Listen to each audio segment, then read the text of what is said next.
যে এই যে ভারতের যে সুর, সেই সুরের সাথে বিএনপির সুরের একটা মিল আমরা দেখতে পাচ্ছি।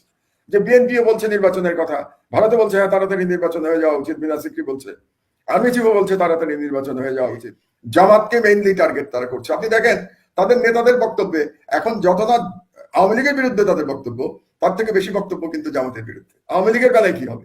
বিএনপি তো আওয়ামী লীগকে নিয়ে নির্বাচন করতে চায়। তো বিএনপি আওয়ামী লীগ যদি নির্বাচনে আসে, এই যে টিউলিপের যে কাণ্ড, মানে তাদের যে দুর্নীতি বেরোচ্ছে একের পর এক, শেখ হাসিনা পালিয়ে গেছে, ভারতের আশ্রয়ে আছে, টিউলিপের মন্ত্রিত্ব চলে গেল চুরির দায়ে।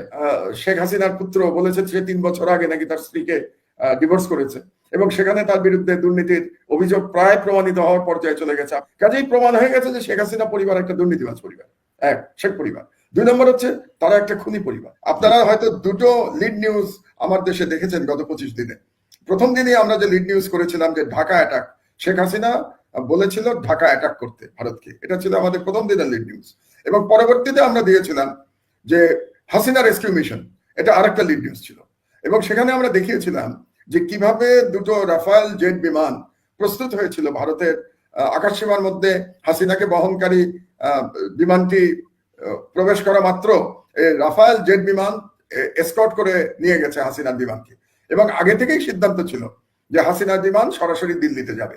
এবং এর আগে যে সমস্ত গল্প আপনারা শুনেছিলেন যে সে প্রথমে কি বলে ত্রিপুরায় গেছে, আগরতলায় নামতে পারেনি, তারপরে আবার সে কলকাতার দিকে গেছে, এগুলো সব ক্যামোফ্লেজ, এগুলো সত্য ছিল না। সবকিছু প্ল্যান করে হয়েছিল। হাসিনাকে কিভাবে এখান থেকে নিয়ে যাবে, কিভাবে রেস্কিউ করবে, মোদির সাথে একাধিকবার কথা হয়েছে হাসিনা। এবং আর্মি চিফের কথার মধ্যে, মানে ইন্ডিয়ান আর্মি চিফের কথার মাধ্যমে প্রমাণিত হয়েছে যে তার সঙ্গে সার্বক্ষণিক যোগাযোগ ছিল জেনারেল ওয়াকারের। তো কি ব্যাপারে যোগাযোগ ছিল? আপনার কি ধারণা 5 তারিখে কি জন্য যোগাযোগ ছিল? একটাই যোগাযোগ ছিল যে শেখ হাসিনাকে পার করে দেওয়া। তার মানে এই পার করে দেওয়ার ব্যাপারে ভারতীয় ইন্টেলিজেন্স, ভারতীয় মিলিটারি এবং বাংলাদেশের মিলিটারি একসাথে কাজ করেছে। এটাই প্রমাণিত হয়েছে ইন্ডিয়ান আর্মি চিফের কথার মাধ্যমে। এটা গেল 1। আর 2, এখন ইন্ডিয়ান আর্মি চিফ গণতন্ত্রের কথা বলছেন। গত 15 বছর ওনাদের গণতন্ত্রের সবক কোথায় ছিল? এই সবক গণতন্ত্রের ছিল না। গত 15 বছরে যখন একটা একনায়ক বাংলাদেশে ফ্যাসিবাদ কায়েম করেছিল, তখন তো ভারত সেই ফ্যাসিবাদকে সাপোর্ট করেছে। আজকে গণতন্ত্রের জন্য এত মায়া কান্না বিনা সিক্রির এবং ইন্ডিয়ান আর্মি চিফের। আরেকটা কথা, ইন্ডিয়া তো নিজেদেরকে দাবি করে গণতান্ত্রিক রাষ্ট্র হিসেবে। তো গণতান্ত্রিক রাষ্ট্রে কি একজন আর্মি চিফের এরকম বক্তব্য দেওয়ার ক্ষমতা থাকে? আর্মি চিফ টোটালি সিভিল অ্যাডমিনিস্ট্রেশনের অধীনে থাকে গণতান্ত্রিক দেশে। সুতরাং আর্মি চিফ তো এই বক্তব্যই দিতে পারে না। এই ধরনের বক্তব্য তো দেবে Indian government, Indian foreign minister, অথবা ইন্ডিয়ান অন্যান্য মন্ত্রীরা কিংবা বিজেপি, তারা এই ধরনের বক্তব্য দেবে। আরেকটা বিষয় আমি বলতে চাচ্ছি যে এই যে ভারতের যে সুর, সেই সুরের সাথে বিএনপির সুরের একটা মিল আমরা দেখতে পাচ্ছি। যে বিএনপিও বলছে নির্বাচনের কথা, ভারতে বলছে হ্যাঁ তাড়াতাড়ি নির্বাচন হয়ে যাওয়া উচিত, বিনা সিকরি বলছে, আর্মি চিফও বলছে তাড়াতাড়ি নির্বাচন হয়ে যাওয়া উচিত। এতে অবশ্য আমি মনে করি বিএনপির আনন্দিত হওয়ার কথা। কারণ বিএনপি এ পর্যন্ত আমরা দেখেছি যে ভারত বিএনপিকে অ্যাকসেপ্টই করতে চায় নাই। ভারত পুরোপুরি হাসিনার উপরে সওয়ার হয়েছিল, হাসিনার উপরে ভর করেছিল, এবং হাসিনাই তাদের একমাত্র পছন্দের ব্যক্তি ছিল। ওই যে বলে না, all eggs in one basket, যে সকল ডিম একটা ঝুড়িতেই ছিল, আওয়ামী লীগের ঝুড়ি, বা আরো বলতে গেলে হাসিনার ঝুড়িতে ছিল। এবং বিএনপি তো চেষ্টা করেছিল ভারতের সাথে সম্পর্ক উন্নয়নে, কিন্তু তখন বিএনপির দিকে তাকিয়েও দেখে নাই ভারত। আমার পরিষ্কার মনে আছে যে জয়শঙ্কর সরাসরি বলেছিল যে যতদিন না বিএনপি ইসলামিস্টদের সাথে সম্পর্ক ত্যাগ না করবে, ততদিন ভারতের সাথে বিএনপির কোনো সম্পর্ক স্থাপন হওয়া সম্ভব না। তো এখন হয়তো ভারত মনে করতে পারে যে বিএনপি ইসলামিস্টদের সাথে সম্পর্ক ত্যাগ করেছে, কাজে সেই অর্থে বিএনপি এখন ভারতের কাছে গ্রহণযোগ্য হয়ে যেতে পারে। তো বিএনপিও আনন্দিত হবে যে ভারত যদি খুশি থাকে, তাহলে বিএনপির পক্ষে ক্ষমতায় যাওয়া এবং ক্ষমতায় টিকে থাকা সম্ভব হবে। মানে আরেকটা ভয়াবহ রাজনৈতিক বিপর্যয়ের মুখে পড়ে কিনা এই দলটা, এটাই হচ্ছে চিন্তার বিষয় আর কি। কারণ 5ই আগস্টের পর থেকে একের পর এক যে ঘটনাগুলো ঘটছে, যে জামাতের সঙ্গে তাদের একটা বিশাল দূরত্ব বলবো না, মানে কনফ্রন্টেশন চলছে, রীতিমতো মানে দ্বন্দ্ব চলছে, তাদের দ্বন্দ্ব চলছে, মানে মুখোমুখি সংঘর্ষের অবস্থা, এবং অনেক জায়গায় সংঘর্ষ হচ্ছে ছাত্র সংগঠনগুলো। সংঘর্ষ কেন? বিএনপির এক নেতা তো বলেছেন যে যুদ্ধাপরাধীদের বিচার ঠিকই ছিল এবং এটা অব্যাহত রাখা উচিত। তাহলে তো ধারণা করে নেওয়া যেতে পারে বিএনপি ক্ষমতায় আসলে আবার তারা যুদ্ধাপরাধীদের বিচার শুরু করবে, এটাও তো হতে পারে। তারপরে ছাত্রদের সঙ্গে দূরত্ব বাড়ছে, আওয়ামী লীগ নিষিদ্ধ চায় না, মানে সব মিলায় ধরেন একটা মানে একটা জটিল পরিস্থিতি বিএনপি নিজেরাই নিজেদের আশেপাশে তৈরি করে ফেলছে। এটি আমাদের পর্যবেক্ষণ। আমি জটিল বলবো না, আমার মনে হয় বিএনপি ধরেই নিয়েছে যে বিরোধী দল কে হবে বাংলাদেশে নির্বাচন হলে, বিরোধী দল হবে জামাত। তারা মনে করতেই পারে যে জামাত বিরোধী দল হবে। কাজে এখন থেকেই সরকারি দল এবং বিরোধী দলের যে আমরা দ্বন্দ্ব কথার লড়াই দেখতে পাই, হয়তো আমরা নির্বাচনের আগে এটা দেখতে পাচ্ছি।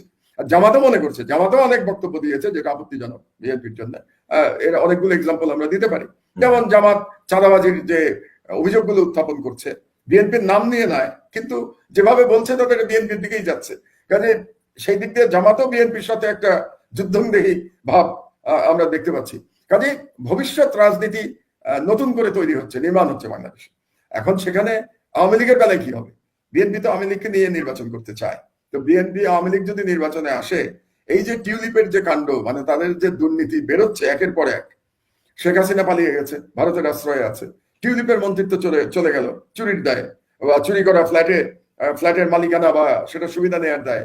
ওইদিকে শেখ হাসিনার পুত্র বলেছে সে 3 বছর আগে নাকি তার স্ত্রীকে ডিভোর্স করেছে, এবং সেখানে তার বিরুদ্ধে দুর্নীতির অভিযোগ প্রায় প্রমাণিত হওয়ার পর্যায়ে চলে গেছে। আপনি আমার থেকে ভালো জানবেন যে আমি শুনতে পাচ্ছি এফবিআই অনেক কিছু, জাস্টিস ডিপার্টমেন্ট অনেক কিছু প্রমাণ পেয়ে গেছে তার মানি লন্ডারিং এর এবং অন্যান্য দুর্নীতির, এবং আরো বড় দুর্নীতি নাকি খোঁজা হচ্ছে, আরো বড় দুর্নীতি।